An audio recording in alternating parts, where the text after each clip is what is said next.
The night the four highwaymen descended upon the Duke of Ashworth's carriage on the fog-shrouded road to London, no one expected a lady's maid to change the course of English aristocracy forever.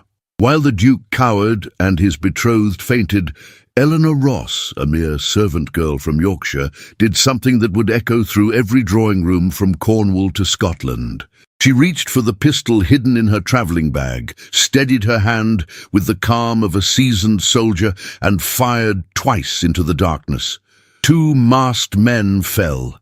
The remaining bandits fled into the night.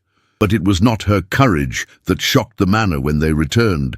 It was what she revealed in that moment of chaos and the impossible choice that would follow.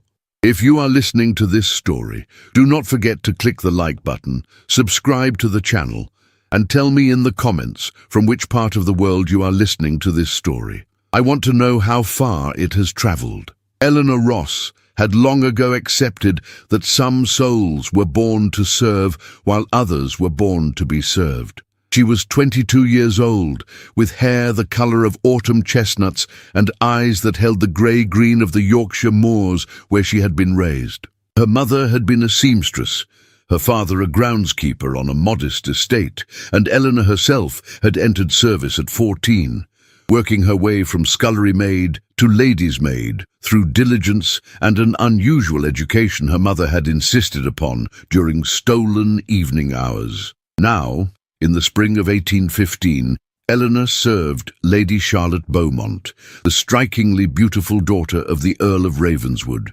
Charlotte was everything Eleanor was not, blonde, imperious, and destined for greatness. She was also betrothed to His Grace, the Duke of Ashworth, a man of considerable wealth and influence whose estate stretched across 3 counties. The match had been arranged since both were children, a merger of power and fortune that would secure 2 great families for generations. Eleanor's days were consumed with the minutiae of her mistress's life. She dressed Charlotte's golden hair, selected her gowns, accompanied her on social calls, and listened to endless discussions of wedding preparations. The ceremony was to take place in 6 weeks at the Duke's principal seat, Ashworth Manor, a magnificent Palladian mansion in Gloucestershire that Eleanor had never seen but heard described in breathless detail. Lady Charlotte treated Eleanor with the casual indifference of someone who had never questioned her place in the world's hierarchy. She was not intentionally cruel, merely oblivious to the fact that the girl who laced her stays and pressed her gowns might harbour thoughts beyond the next social engagement. Eleanor accepted this as the natural order. She had been taught that contentment came from performing one's duty with excellence, not from yearning for what could never be. Yet Eleanor possessed an unusual secret. Her father, before his death when she was 16, had been more than a simple groundskeeper. He had served in His Majesty's forces during the campaigns against Napoleon, rising to the rank of sergeant before a leg wound sent him home. During the long evenings of Eleanor's childhood, he had taught her things no lady's maid should know: how to read maps, how to assess threats, how to load and fire a pistol. Her mother had protested, but her father had insisted with the quiet determination of a man who had seen the world's dangers. "The world is not safe for women without protection," he had told her, his weathered hands guiding her smaller ones on the pistol grip. "Knowledge is armour, Ellie. Never forget that." After his death, Eleanor had kept his service pistol, a small flintlock that she maintained with military precision and kept hidden in the false bottom of her travelling trunk. She practised when she could, in remote corners of estates where her shots would be mistaken for poachers. It was her secret rebellion, her private defiance of a world that expected her to be helpless. The Duke of Ashworth was a man of 35, tall and distinguished, with dark hair silvering at the temples. Eleanor had met him only twice, both times while attending Charlotte during courtship visits. He had the confident bearing of someone who had never been denied anything, and he regarded Eleanor with the same abstracted politeness one might offer a piece of furniture, necessary but unremarkable. His conversation with Charlotte was formal and correct, discussing estate management, political connections, and the expectations of a duchess. There was no warmth in it, no spark.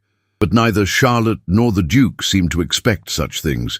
This was a union of dynasties, not hearts. Eleanor sometimes wondered what it would be like to be chosen for oneself, not for one's family connections. She harbored no romantic illusions about her own prospects. A lady's maid might hope at best to marry a respectable tradesman, or perhaps a butler from a good household. Love matches among the serving class were rare. Security mattered more than sentiment. Yet in the quiet moments before sleep, she sometimes allowed herself to imagine a different life, one where her quick mind and capable hands might be valued for themselves. The journey to Ashworth Manor was planned for mid-April. Charlotte would spend a month there before the wedding, becoming acquainted with her future home and the household she would oversee. Eleanor packed their trunks with meticulous care. Gowns for morning, afternoon and evening, walking dresses, riding habits, jewellery, toiletries, books, correspondence supplies, Charlotte's entire world, compressed into leather-bound boxes. The day before their departure, the Earl of Ravenswood summoned Charlotte to his study. Eleanor waited outside, as was proper, but she could hear the rumble of his voice through the heavy oak door. When Charlotte emerged, her face was flushed with excitement. "Father says the Duke has commissioned a new suite of emeralds for me," she announced, barely glancing at Eleanor. "They are to be presented on our wedding day, and the guest list now exceeds 300. Oh, Eleanor, do ensure my green silk is packed. I must look magnificent when we arrive." Eleanor curtsied. "Yes, my lady. Everything is prepared." That night, as Eleanor completed her final preparations, a strange unease settled over her. She could not name its source.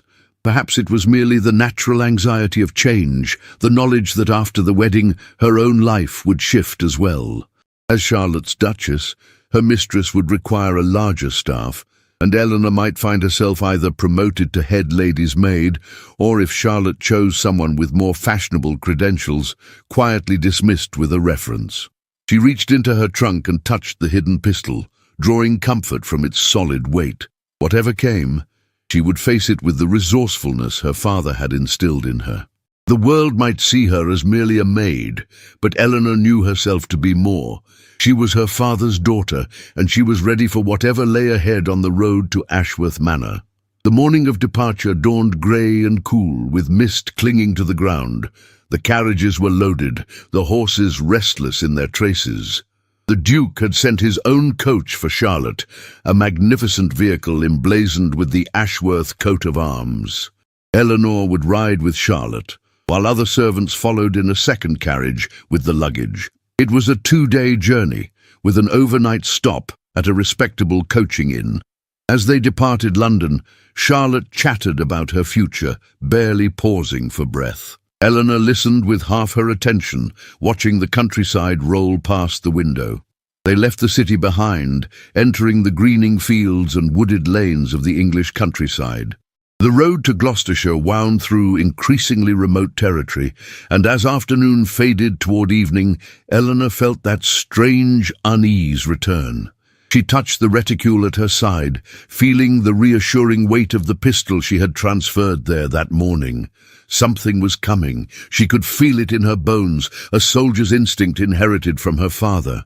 The world was about to change, and Eleanor Ross, lady's maid, would be ready. The attack came as the spring twilight deepened into darkness.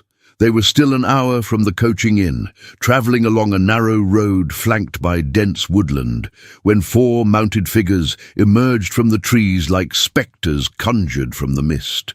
The Duke's coachman tried to whip the horses into a gallop, but the highwaymen had chosen their ambush point with cruel precision, a bend in the road where speed meant overturning. "Stand and deliver!" The lead highwayman's voice was rough, his face concealed behind a black kerchief.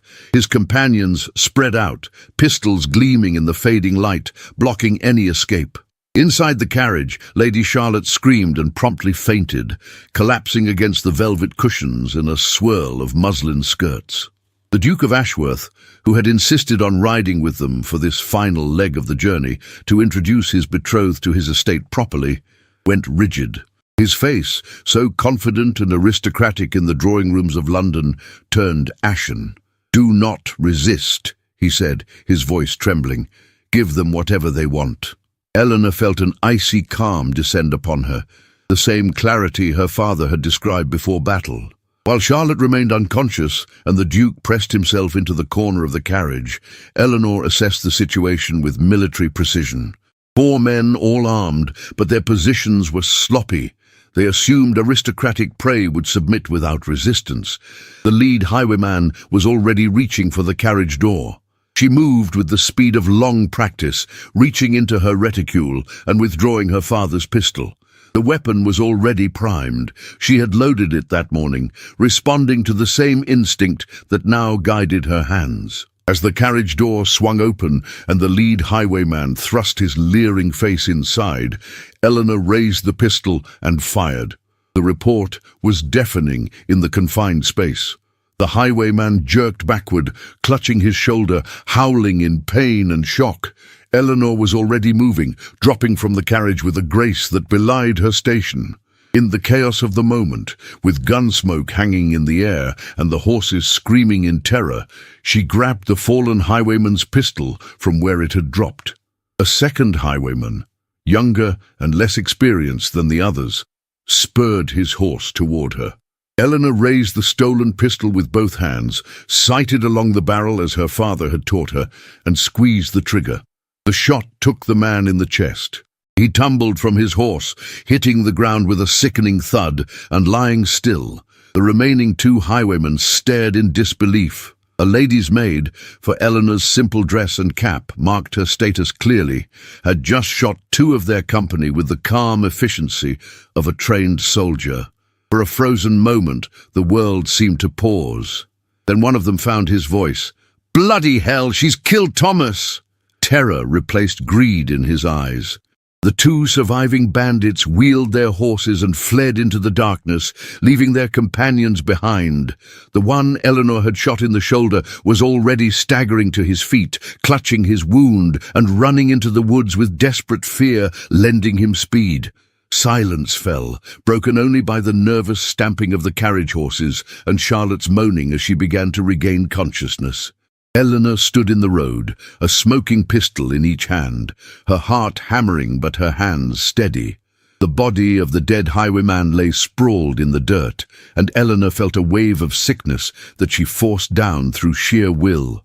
The coachman climbed down from his perch, his face pale with shock.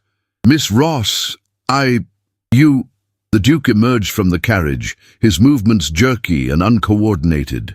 He stared at Eleanor as if seeing her for the first time, his expression cycling through shock, confusion, and something that might have been shame.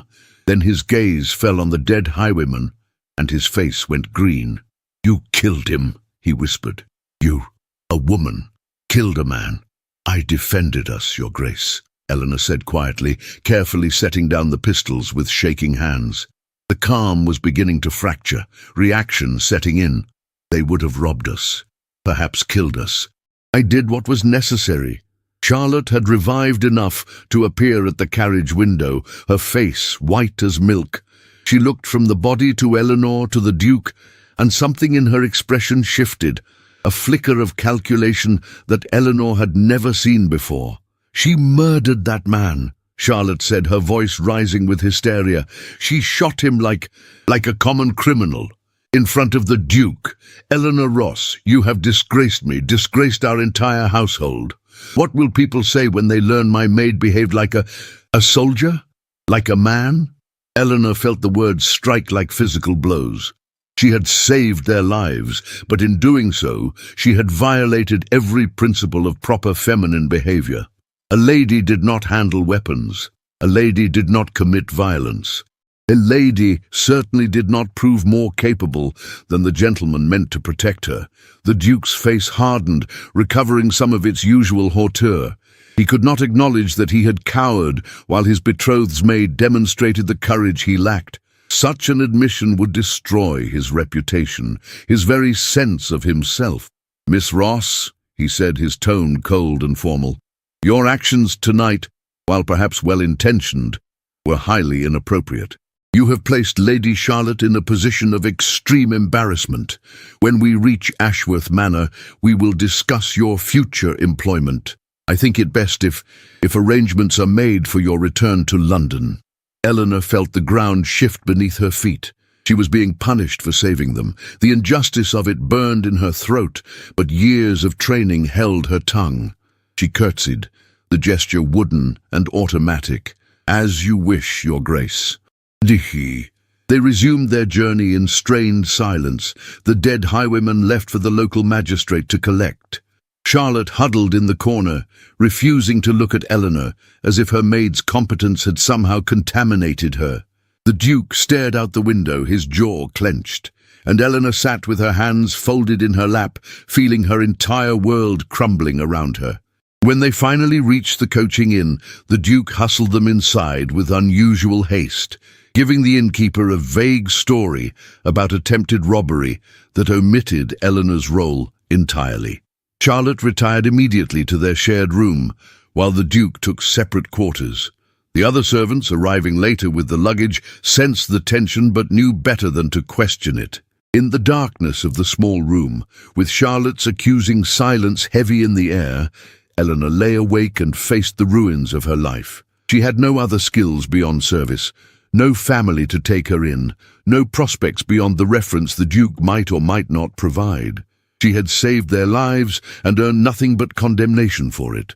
But beneath the despair, a small flame of anger began to burn. She had done nothing wrong. She had been brave when others were cowardly, competent when others were helpless. If the world chose to punish her for that, then perhaps the world's rules needed to be questioned. For the first time, Eleanor Ross allowed herself to imagine a life not bound by the expectations of service, a life where her abilities might be valued rather than condemned. She did not yet know how such a life might be possible, but as dawn crept through the window, she made herself a promise. She would not apologize for her strength. She would not diminish herself to ease others' discomfort. Whatever came next, she would face it with her head high. The journey to Ashworth Manor continued the next morning in frigid silence. When they finally arrived, the grand house rising from manicured grounds like a testament to centuries of wealth and privilege, Eleanor felt like a prisoner approaching her judgment. The staff assembled to greet them, and she saw their curious glances, sensed that rumours had already spread from the coachman and grooms. The Duke's grandmother, the Dowager Duchess of Ashworth, awaited them in the drawing room. She was a formidable woman in her 70s, with silver hair and eyes that missed nothing. As the Duke stammered through an explanation of the incident, those sharp eyes fixed on Eleanor with undisguised interest. "So," the Dowager said when he finished, "this young woman saved your lives while you sat paralyzed with fear, and now you intend to dismiss her for embarrassing your masculine pride. How very predictable of you, Edmund." The Duke flushed. "Grandmother, you cannot possibly understand." "I understand perfectly. I also understand that this situation requires careful management. Servants talk, and if word spreads that a mere maid proved braver than a duke, your reputation will suffer far more than any embarrassment you imagine now." She turned to Eleanor. "Miss Ross, you will remain here at Ashworth Manor until suitable arrangements can be made for your future. You are dismissed from Lady Charlotte's service, but I find I am in need of a new companion. You will attend me." It was not a rescue. It was a postponement of execution. But Eleanor accepted it with a curtsy, grateful for even this temporary reprieve. As she left the drawing room, she heard Charlotte's triumphant whisper to the Duke, "You see? Even your grandmother agrees she must go. By the time we wed, this whole sordid affair will be forgotten." Eleanor climbed the servants' stairs to the small room she had been assigned, her possessions already delivered by the silent, judging staff. She unpacked mechanically, her mind numb with the totality of her fall. This morning, she had been a respected lady's maid, with a secure position. Tonight she was a scandal, a cautionary tale, a woman who had forgotten her place. But as she placed her father's pistol in its hiding place, Eleanor felt that flame of defiance burn brighter. She had survived worse than social humiliation. She had survived poverty, her parents' deaths, years of service to ungrateful employers. She would survive this too. And perhaps, just perhaps, she might find a way to turn this disaster into something else entirely. She did not yet know that the Dowager Duchess was a far more cunning ally than she appeared, or that the scandal spreading through the household would reach ears in London that might see her actions differently. She did not yet know that in the weeks ahead, everything she thought she knew about her place in the world would be overturned. But she would learn. And when she did, Eleanor Ross would seize her chance with both hands and never let go. The Dowager Duchess of Ashworth was nothing like Eleanor had expected. In the days following the disastrous arrival at the manor, as Charlotte and the Duke carefully avoided Eleanor's presence and the household servants whispered in corners, the Dowager summoned her new companion to private apartments far from the main receiving rooms. There, surrounded by books, correspondence and curiosities collected over 7 decades, the old woman studied Eleanor with unnerving intensity. "Sit," she commanded, gesturing to a chair near the fire, "and dispense with the servile posturing. I have no patience for it." Eleanor sat, her back straight, meeting the Dowager's gaze directly. Something in the older woman's manner suggested that obsequious behavior would be worse than honest uncertainty. "Your father was Sergeant Matthew Ross of the 52nd Light Infantry," the Dowager said, without preamble. "He distinguished himself at Badajoz and Ciudad Rodrigo before his injury. I made inquiries." She paused, letting this revelation settle. "I also inquired about you, Miss Ross. Your former employers describe you as intelligent, capable, and utterly reliable. One mentioned that you read Latin. Is that true?" "Yes, Your Grace. My mother insisted I be educated beyond my station. She believed knowledge was protection. Wise woman, your mother was Margaret Ross, née Margaret Shaw, daughter of a vicar who gambled away his living and died in debt, forcing his daughter into service despite her education. You inherited her intelligence and your father's courage, a formidable combination, wasted in a position where both qualities are considered defects." Eleanor felt something shift in her chest, a sensation like ice beginning to thaw. "You investigated my family. I investigate everyone of interest, and you, Miss Ross, have become supremely interesting. You did in 30 seconds what my grandson could not do in twice his lifetime. You acted with courage and decisiveness in a moment of crisis. For this, you are being punished, while he is being coddled to protect his fragile vanity. It offends my sense of justice." The Dowager leaned forward. "Tell me, child, what do you want from life?" The question caught Eleanor entirely off guard. No one had ever asked her such a thing. Servants were not supposed to want, they were supposed to serve. I don't understand, Your Grace. It is a simple question. If you could choose your own path, unburdened by the constraints of your birth, what would you choose?" Eleanor's mind raced. Honesty or politic deflection? The Dowager's eyes suggested she would detect any falsehood instantly. Eleanor took a breath and spoke the truth she had barely admitted to herself. "I would choose to be useful in some way, beyond dressing hair and selecting gowns. I would choose to use my mind to solve problems, to matter." A reasonable ambition. The Dowager settled back in her chair, a small smile playing at her lips. "As it happens, I have a proposition. I have extensive business interests, investments, properties, charitable foundations that require management. My previous secretary recently retired, and my grandson is too focused on his own affairs to assist me properly. I need someone intelligent, discreet, and capable of learning quickly. Someone who can read contracts, manage correspondence, and occasionally intimidate tenants who believe an old woman can be cheated. The position would be unconventional. Part companion, part secretary, entirely outside the normal hierarchy of service. You would live here in these apartments with your own room and independence. You would take meals with me, accompany me on my rounds, and essentially become my right hand. In return, you would receive a salary triple what you earned as a lady's maid, and you would learn skills that might eventually open doors to a different sort of future." Eleanor stared at her, scarcely believing what she was hearing. "Why would you offer this to me?" "Because I am old, practical, and tired of watching capable women destroy themselves trying to fit into roles that diminish them.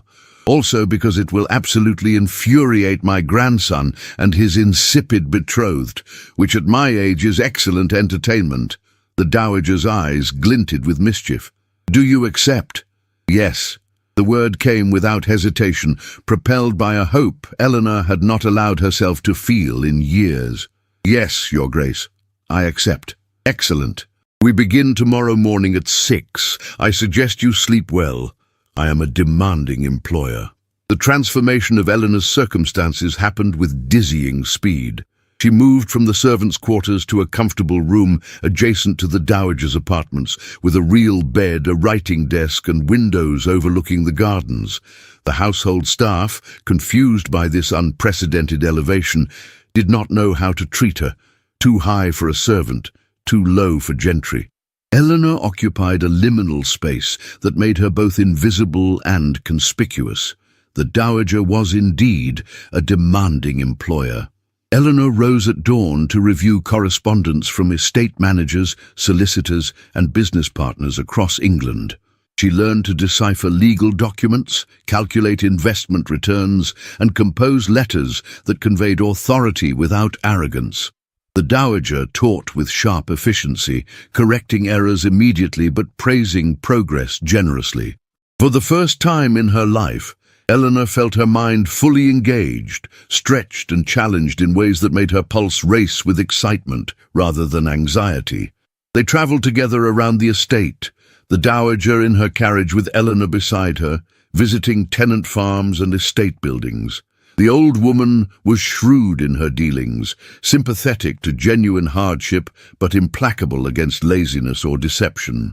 Eleanor watched and learned, understanding for the first time the complex machinery that kept a great estate functioning. "Power," the dowager told her one afternoon as they reviewed account books, "is not about shouting or demanding. It is about information, preparation, and the willingness to make difficult decisions. My grandson inherited wealth and title, but he has no understanding of how to manage them. He relies on stewards and solicitors who may or may not have his interests at heart. I, on the other hand, know every acre, every tenant, every investment. That is why, despite my age and sex, I wield more influence than he does." 3 weeks into Eleanor's new position, the dowager announced they would attend a lecture in Cheltenham. A visiting scholar from Oxford was speaking on agricultural improvements, and the dowager had investments in several experimental farming ventures she wished to evaluate. The lecture hall was filled with progressive landowners, merchants, and a surprising number of women, widows and spinsters who managed their own properties and finances. Eleanor felt conspicuous in her simple but well-made dress, neither servant nor lady, but no one seemed to question her presence at the dowager's side. The speaker was a man of perhaps 30, with dark auburn hair and an intense, focused manner. He spoke with passion about crop rotation, drainage systems, and scientific approaches to livestock breeding. His name was Dr. Geoffrey Hartwell, and he had studied both medicine and natural philosophy before dedicating himself to practical applications of scientific knowledge. After the lecture, the dowager approached him, Eleanor trailing behind. "Dr. Hartwell, I am the Dowager Duchess of Ashworth, and I have land that might benefit from your methods. I would like to discuss a consultation." Geoffrey Hartwell bowed politely, but his eyes went to Eleanor with unconcealed curiosity. "I would be honored, Your Grace. Might I ask if this is your granddaughter?"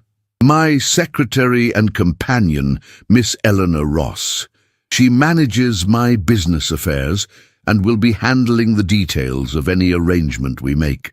Eleanor saw surprise flicker across his face, followed by genuine interest rather than condescension. "Miss Ross, a pleasure. Are you familiar with agricultural science?" "I am learning, Dr. Hartwell. The dowager has been generous in educating me." "How refreshing. I find most people of rank refuse to sully themselves with practical knowledge. He addressed Eleanor directly, not the dowager, which was itself unusual.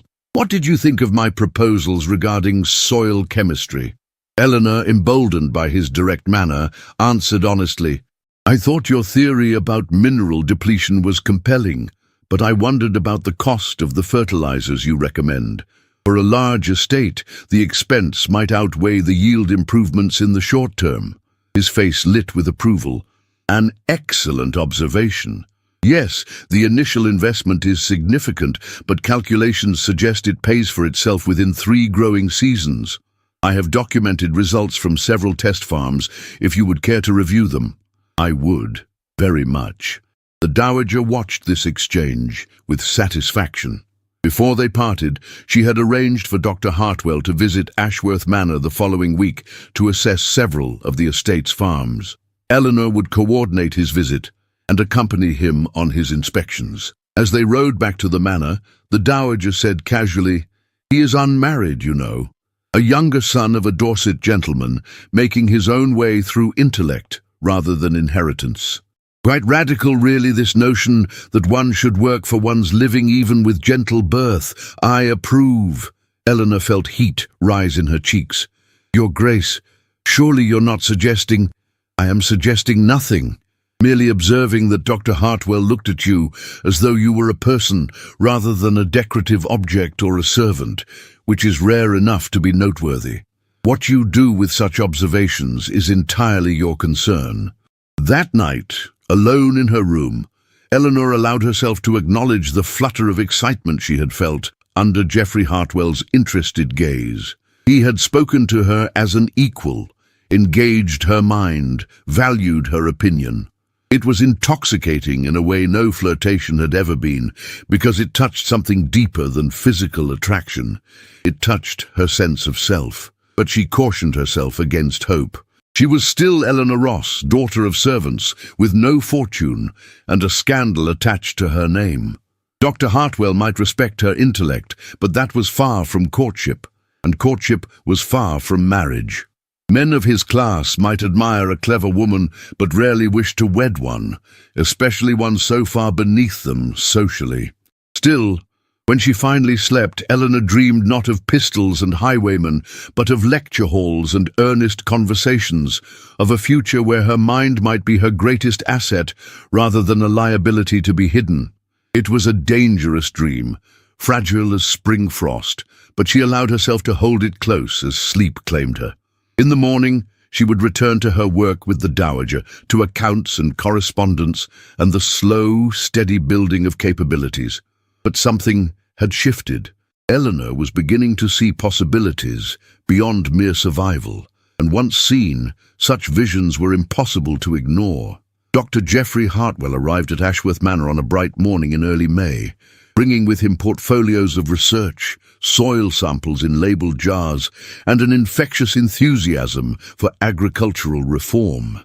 The Duke, preoccupied with wedding preparations and a visiting magistrate investigating the Highwaymen incident, barely acknowledged the visitor. Charlotte, now in full command of the household's public spaces as the soon-to-be Duchess, was pointedly scandalized that Eleanor would be spending time essentially unchaperoned with a gentleman, even for business purposes. It is highly inappropriate, she told the dowager at breakfast, her voice carrying the shrill edge of petty authority. Eleanor was my maid, and now she gallivants about with scholars, pretending to be something she is not. It reflects poorly on all of us. The dowager sipped her tea with deliberate slowness before responding. Miss Ross is my employee, not yours, and she will conduct herself as I direct. If you find her presence offensive, I suggest you confine yourself to those rooms where you will not encounter her. The West Wing is quite spacious. Charlotte's face flushed with anger, but she had not yet gained enough power in the household to challenge the dowager directly. She contented herself with poisonous looks whenever Eleanor appeared, which Eleanor met with cool indifference. She had learned in recent weeks that Charlotte's opinion no longer had the power to wound her. She had found something more valuable than Charlotte's approval. She had found purpose. The days with Dr. Hartwell quickly developed a pleasant rhythm. They would set out each morning with a picnic prepared by the kitchen staff, visit 2 or 3 farms, examine fields and livestock, and discuss improvements, while Eleanor took meticulous notes. Geoffrey, as he insisted she call him when they were away from the manor, treated her as a genuine collaborator. He explained scientific principles, asked her observations, and genuinely seemed to value her quick mind and practical questions. "You have a gift for this," he told her one afternoon, as they stood in a wheat field, golden green stalks whispering around them. "Most people cannot bridge the gap between theory and application, but you see immediately how abstract principles translate to practical reality. It is a rare skill." Eleanor felt warmth bloom in her chest. "I think it comes from years of solving problems with limited resources. In service, you learn to make do, to improvise, to see solutions that are not immediately obvious. Then your years in service, difficult as they were, gave you an education most scholars never receive. Experience is often the best teacher." He paused, his gaze suddenly serious. "May I ask you something personal, Eleanor?" She nodded, her heart quickening. "The servants tell a story about you and 4 highwaymen. I gather there is some connection to your current situation here. I sense it is a difficult subject, and if you prefer not to speak of it, I will respect that. But I confess, I am curious about the woman who could inspire such dramatic rumors." Eleanor took a breath and told him the truth. The attack, her response, the humiliation that followed. She spoke plainly, without embellishment or self-pity, simply laying out the facts. When she finished, Geoffrey was quiet for a long moment, his expression unreadable. Then he smiled, not with amusement, but with what looked like admiration. "So you saved their lives and were punished for it. How perfectly characteristic of society to condemn competence that does not conform to expectation. I am sorry you endured such injustice, Eleanor, but I confess I am also impressed. Not many people possess the courage you demonstrated. The Duke does not see it that way. The Duke is a fool, and his betrothed is worse. But the Dowager clearly saw something else in you, and I am beginning to understand what it was." He held her gaze a moment longer than strictly necessary. "I am very glad to have met you, Eleanor Ross." That evening, as Eleanor transcribed her notes in the Dowager's study, the old woman observed her with that shrewd, knowing expression she had come to recognize. "He is smitten," the Dowager announced without preamble. Eleanor's pen stuttered across the page. "I beg your pardon? Dr. Hartwell. He looks at you the way my late husband looked at me 50 years ago, as though he has discovered something precious he did not know he was seeking. The question is, do you return his regard?" Eleanor set down her pen, her hands trembling slightly. "Your Grace, even if I did, it would be impossible. He is a gentleman, educated at Oxford from a respected family. I am a woman of intelligence, courage and competence who happens to have been born to a lower station. Eleanor, the world is changing. Not quickly and not without resistance, but changing nonetheless. There are men, particularly those like Dr. Hartwell, who value merit over birth, who are beginning to question the old assumptions. You might be surprised what is possible if you have the courage to reach for it. And if I reach and fall, the humiliation would be complete. You have already survived humiliation and emerged stronger. Do not let fear prevent you from living fully. Life is too short for such cowardice." The following week, the Duke announced that he was hosting a dinner party to introduce Charlotte to the local gentry. It was to be a formal affair, a preview of the social brilliance the new Duchess would bring to the estate. The guest list included neighbouring landowners, a member of Parliament, the local magistrate, and several families of long-standing prominence in the county. Dr. Hartwell, whose consultations at Ashworth had impressed the Dowager sufficiently that she was considering funding one of his research initiatives, received an invitation. The Dowager, in a move that shocked the household, insisted that Eleanor attend as well, seated at the table as her companion, rather than serving from the sidelines. Charlotte was apoplectic. "You cannot seat a servant at the Duke's table. What will people think? They will think that I do as I please in my grandson's house, as I have done for 7 decades. Miss Ross is my secretary and companion, a position of respect. She will attend." The night of the dinner, Eleanor dressed with trembling hands in a gown the dowager had commissioned for her, a simple but elegant dress of deep blue silk that transformed her from servant to something else entirely. When she looked in the mirror, she saw a different woman, one who might belong in the world beyond the green baize door. The dining room at Ashworth Manor was magnificent, all gleaming silver and crystal, with candles casting warm light over polished mahogany. Eleanor was seated near the foot of the table, beside Geoffrey, and across from a young widow who managed her late husband's considerable estate. The Duke presided at the head, Charlotte resplendent beside him in the emeralds he had given her, her beauty undeniable and her triumph complete, or so she believed. As the meal progressed, Eleanor became aware of Charlotte's fixed attention on her, a predatory focus that suggested trouble brewing. It came during the dessert course, when the conversation turned to the recent problems with highwaymen in the district. "Such a frightening time," Charlotte said, her voice carrying clearly. "Why, we ourselves were attacked on our journey here. 4 armed men. The Duke handled it with such bravery, did you not, my dear?" The Duke shifted uncomfortably, aware that several people at the table knew different versions of the story. "It was a difficult situation." "But you protected me," Charlotte persisted, her eyes gleaming with malice. "Though I confess, the aftermath was even more distressing. One of the servants behaved most inappropriately, quite forgot her place really. It was all very shocking." Eleanor felt every eye turned toward her. The widow beside Geoffrey whispered something, and the connection was clearly made. Charlotte's smile was venomous and triumphant. Geoffrey set down his wineglass with deliberate care. "How fascinating, Lady Charlotte. Might I ask what aspect of the servant's behavior you found inappropriate? The part where she saved your life, or the part where she demonstrated more courage than those meant to protect her?" The table went silent. Charlotte's face flushed crimson. That is not... Because from what I understand," Geoffrey continued, his voice pleasant but edged with steel, "Miss Ross acted with remarkable bravery and skill in a moment of crisis, displaying abilities most gentlemen would be proud to claim. That she should be criticized rather than celebrated for such actions strikes me as not merely unjust, but grotesque. But perhaps I misunderstand the values of your particular social circle." The dowager at the other end of the table smiled into her wineglass.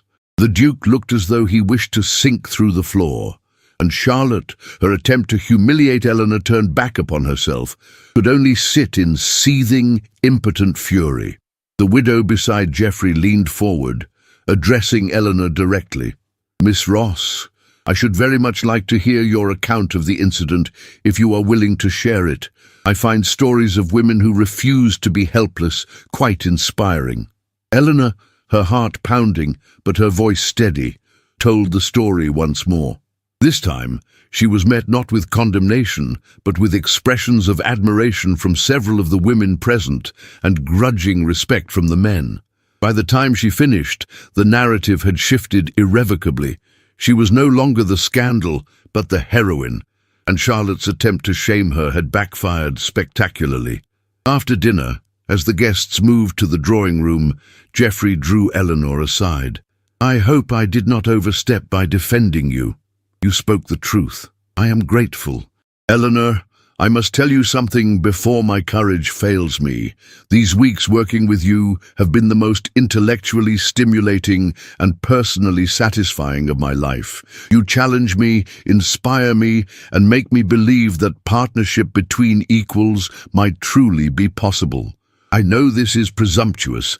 I know we come from different worlds, but I find I must ask, when my work here is complete, might I call upon you?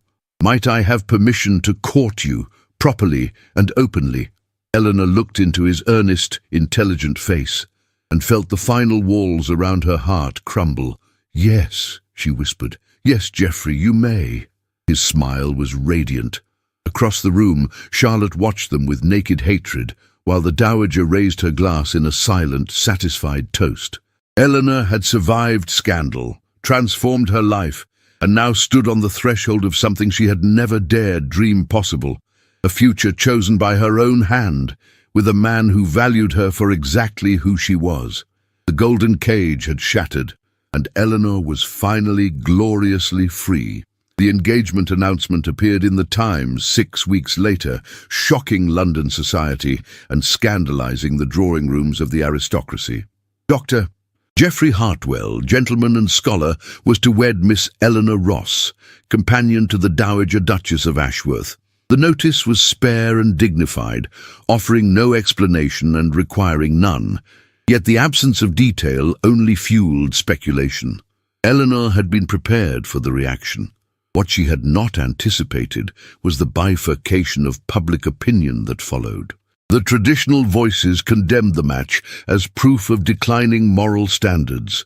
A scholar marrying a former servant, a man of education uniting with a woman of no family. But there emerged, surprisingly, another chorus of voices, particularly among reformist circles and progressive women, who celebrated the engagement as evidence that merit might triumph over birth. The dowager, who had orchestrated the announcement's timing with strategic precision, watched the drama unfold with satisfaction. "You have become a symbol," she told Eleanor one morning as they reviewed letters both congratulatory and vitriolic. "Half of England thinks you a shameless upstart, and the other half thinks you a pioneer. I suspect the truth is that you are simply a woman who seized an opportunity, but symbols are useful things." The Duke and Charlotte's wedding proceeded as planned, a lavish affair that drew nobility from across the kingdom. Eleanor did not attend, which suited everyone involved. On the day of the ceremony, she and the dowager travelled instead to Oxford, where Geoffrey was presenting research to a scholarly society. Eleanor sat in the gallery, watching him speak with passion and precision about agricultural improvements that could lift thousands from poverty, and she felt pride swell in her chest. This was a man who used his gifts to improve the world. This was a man worthy of partnership. 2 days after the Duke's wedding, Charlotte paid an unexpected visit to the Dowager's apartments. Eleanor was working on correspondence when the new Duchess of Ashworth swept in, resplendent in silk and emeralds, her beauty carefully deployed like a weapon. The Dowager received her with cool politeness. "To what do I owe this honor, Your Grace?" The title was technically correct, but edged with irony. Charlotte ignored the Dowager, fixing her attention on Eleanor. "I came to speak to the woman who has so cleverly manipulated her circumstances. Tell me, Eleanor, how does it feel to have ensnared a gentleman through calculated performance and the Dowager's patronage?" Eleanor set down her pen with deliberate calm. "I have manipulated nothing, Charlotte. I have simply lived as myself, used the abilities I possess, and accepted opportunities offered to me. If that threatens you, the problem lies not with my actions but with your own insecurities." Charlotte's composure cracked. "You were my maid. You dressed my hair. You carried my belongings. You existed to serve me. And now you sit there in fine clothing, speaking to me as though we were equals. Planning to marry a gentleman while I—" She stopped, breathing hard. "While you what?" Eleanor asked quietly. "You have everything you wanted. A duke for a husband, a grand title, wealth, position. What exactly do you envy in my circumstances?" "You will be loved," Charlotte whispered, and for the first time, Eleanor heard something real in her voice, something beneath the venom and the performance. "He looks at you as though you are the sun and moon. He speaks to you as though your thoughts matter. The Duke speaks to me as though I am a particularly valuable ornament, beautiful, necessary for display, but ultimately decorative. You who were nothing will have what I, who am everything, can never possess." The moment hung suspended between them, raw and painful. Eleanor felt an unexpected pang of sympathy. Charlotte had won the prize society offered to beautiful women of rank, only to discover it was a gilded cage as restrictive as any servant's attic room. "I am sorry," Eleanor said, and meant it, "but the solution is not to diminish me. It is to demand more for yourself." "You speak as though that were possible. I'm a duchess now. My role is fixed." "Your role is what you make it. The dowager wields more power than most men I have met, and she does so from within the structures that supposedly constrain her. If you spent less energy trying to hurt those you perceive as beneath you and more energy cultivating your own capabilities, you might find your cage has more room than you imagine." Charlotte stared at her for a long moment, emotions warring across her beautiful face. Then, without another word, she turned and left, her silk skirts whispering against the floor. The dowager, who had observed this exchange in silence, nodded approvingly. "Well done. You offered her truth when cruelty would have been easier. That is the mark of genuine strength." The weeks before Eleanor's wedding passed in a blur of preparation. Geoffrey had secured a position as agricultural advisor to a progressive nobleman in Oxfordshire, and he had taken a comfortable house on the estate where Eleanor would serve as his research partner and co-author on his publications, a scandalous arrangement that delighted them both. The dowager had settled a generous sum on Eleanor as a wedding gift, ensuring she entered marriage with some independence. On her final evening at Ashworth Manor, Eleanor walked through the gardens as twilight deepened into night. She thought about the woman who had arrived here 2 months ago, frightened, humiliated, her future destroyed by the very act that saved lives. That woman seemed distant now, almost a stranger. In her place stood someone Eleanor was still learning to recognize, someone capable, valued, and on the verge of a life she had chosen. She heard footsteps on the gravel path and turned to find the Duke approaching. He looked older than his years, the weight of his title and marriage already settling on his shoulders. They had barely spoken since the infamous dinner party. "Miss Ross," he said awkwardly, Before you leave, I wanted to apologize." Eleanor studied him, this man who had cowered while she fought, who had punished her for his own shame. She felt no anger, only a weary sadness for the life he might have lived if he had possessed even a fraction of the dowager's wisdom. "For what, specifically, Your Grace?" "For my cowardice, both during the attack and after it. You saved my life and Charlotte's, and I repaid you with condemnation because I could not bear the truth of my own inadequacy. It was unforgivable, and yet I find I do forgive you. Not because you deserve it, but because carrying anger would poison the happiness I have found. You taught me what I did not want to be, powerless, limited by others' expectations, afraid to claim my own worth. In that sense, you gave me a gift, though you did not intend it." He nodded slowly. "You are far more generous than I deserve. I hope your marriage is happy, Miss Ross. I hope Dr. Hartwell knows how fortunate he is." "He does. And I hope you find some measure of contentment in your own life, Your Grace. Despite everything, I wish you well." They parted then, and Eleanor knew she would likely never speak to him again. Their paths had diverged irrevocably, and she was glad of it. The wedding took place on a golden morning in June, in a small church near Oxford, attended by Geoffrey's family, the dowager, several of Eleanor's former employers who had heard her story and wished to support her, and a surprising number of scholars and progressive thinkers who saw the union as a blow against rigid social hierarchies. Eleanor wore a simple gown of ivory silk, carried wildflowers from the meadows where she and Geoffrey had walked during their courtship, and spoke her vows with absolute certainty. When Geoffrey slipped the ring onto her finger, she felt the final chains of her old life fall away. She was Eleanor Hartwell now, wife and partner to a man who valued her mind as much as her heart, embarking on a life that would be challenging and unconventional, but undeniably her own. At the wedding breakfast, the dowager raised a glass in toast to Eleanor, who proved that courage and character matter more than birth or circumstance. "May your life be as extraordinary as you are." Eleanor met the old woman's eyes across the room, and nodded her gratitude. The dowager had given her more than employment or patronage. She had given her permission to become herself, fully and unapologetically. It was a gift beyond price. As the celebration continued around her, Eleanor felt Geoffrey's hand find hers under the table, his fingers twining with her own.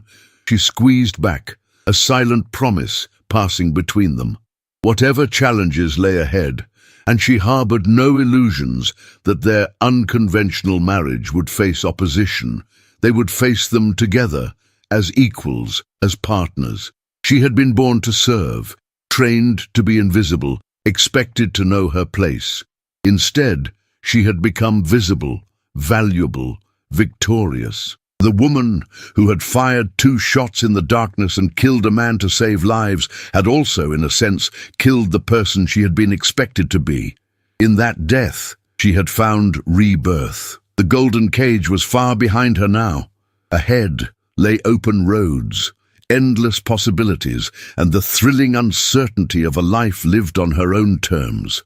Eleanor Hartwell, formerly Eleanor Ross, looked toward that future with steady eyes and a heart finally fully free. 3 years after her wedding, Eleanor Hartwell stood in a sunlit study in Oxfordshire, reviewing the final proofs of her second co-authored publication. An inquiry into practical agricultural methods for small holdings had been accepted by the Royal Agricultural Society, and her name appeared on the title page beside Geoffrey's. A minor revolution in a world that rarely acknowledged women's intellectual contributions. She was 25 now, no longer the frightened girl who had fired shots into the darkness, but she carried the memory of that night like a talisman. It had been the moment everything changed, the instant she stopped accepting the world's definition of her and began writing her own story. The house Geoffrey had taken on Lord Pemberton's estate had become a centre of intellectual activity. Scholars, reformers and progressive thinkers visited regularly, drawn by Geoffrey's reputation and increasingly by Eleanor's as well. She had discovered a talent for taking complex theories and translating them into practical application, for seeing patterns others missed, for solving problems with elegant simplicity.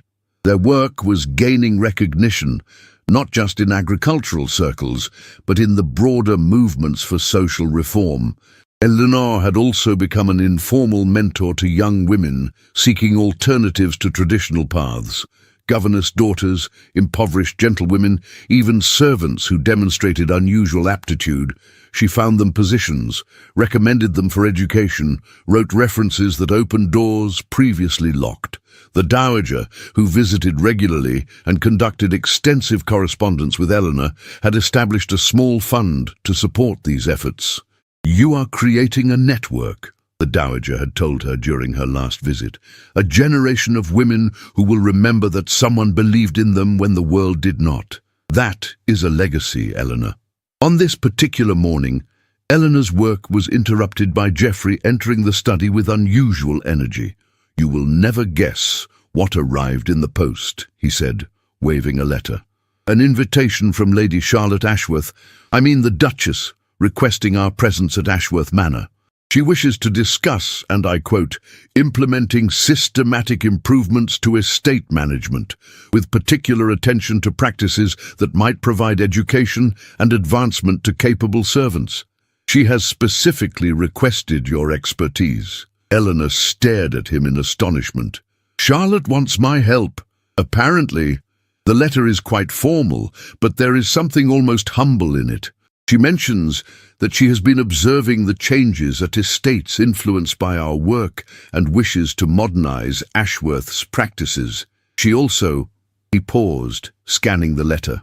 "She also writes that she has come to appreciate that running a large estate requires more than decorative supervision, and she wishes to become competent in its management." Those are almost her exact words. Become competent. It sounds as though she has tired of being ornamental. Eleanor took the letter, reading Charlotte's careful script. The woman who had once been her mistress and then her adversary was reaching out, not in friendship perhaps, but in something like respect. It was unexpected and oddly moving. "Shall we accept?" Geoffrey asked. "Yes," Eleanor decided. "Yes, I think we should." They travelled to Ashworth Manor in September, when the estate was at its most beautiful, gardens lush and fields golden with harvest. The Duke received them with stiff formality, clearly uncomfortable but determined to be polite. Charlotte, however, surprised Eleanor completely. She was still beautiful, but there was something different in her bearing, less performance, more substance. She greeted Eleanor as an equal, escorted them personally through the estate, and asked detailed, intelligent questions about management practices. Over dinner, with the Duke mostly silent, Charlotte spoke of her frustrations. "I discovered that ignorance is a cage, as confining as any other," she said. "I was raised to be beautiful and accomplished in superficial ways, but I was never taught anything useful. After the wedding, I found myself mistress of this vast enterprise, with no idea how to manage it beyond signing papers put before me. The steward was embezzling, the housekeeper was tyrannical, and I did not even realize it for months, because I had never learned to read an account book or question authority." She looked directly at Eleanor. "You tried to tell me I could demand more for myself. I was too proud and too frightened to listen. I am listening now." Over the following days, Eleanor and Charlotte worked together, reviewing estate records, visiting tenants, discussing reforms. A cautious friendship emerged, built not on their old mistress-servant relationship, but on shared purpose. Charlotte would never be Eleanor's confidant, but she could be an ally, another woman trying to carve space for competence in a world that preferred women decorative and passive. On their final evening, Charlotte asked Eleanor to walk with her in the gardens. They stood by the fountain where 3 years ago Eleanor had been merely a dismissed servant with no prospects. "I envy you still," Charlotte admitted, "but it is a different sort of envy now. I envy your freedom to choose your own path, your partnership with Geoffrey, the work you do that matters. I am learning to build something similar within my constraints, but it is slower, harder. The Duke, he is not a bad man, but he does not understand why I would want to do more than host dinners and produce heirs.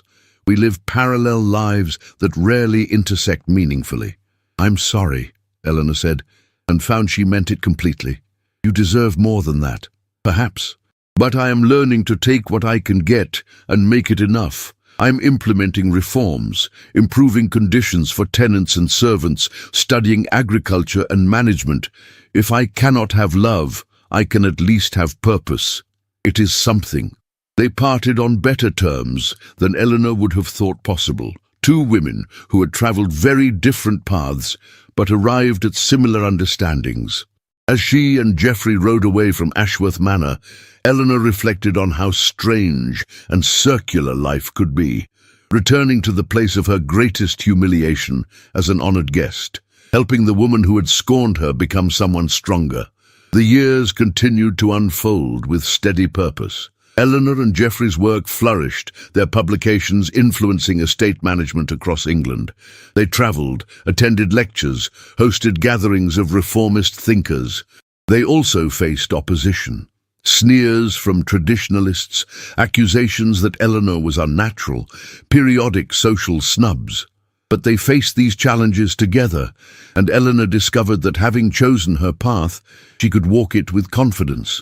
She maintained correspondence with the Dowager until the old woman's death in Eleanor's 28th year.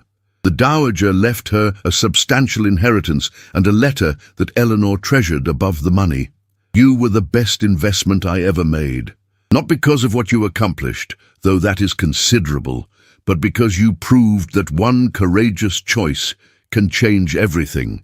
Live fiercely, my dear girl. The world needs fierce women." By her 30th birthday, Eleanor had co-authored 5 books, established a small school for servants' daughters in Oxford, and earned a reputation as one of the most knowledgeable voices on progressive estate management in England.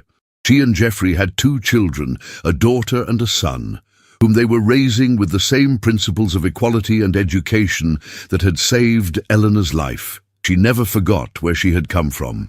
In quiet moments, she would take out her father's pistol, carefully maintained but never fired again, and remember the night that changed everything. She had killed a man that night, an act she neither celebrated nor regretted. She had also killed the frightened, limited version of herself, the girl who accepted others' definitions of her worth. Standing in her study one evening, her children playing in the garden outside while Geoffrey reviewed manuscripts at his desk, Eleanor felt a profound sense of contentment.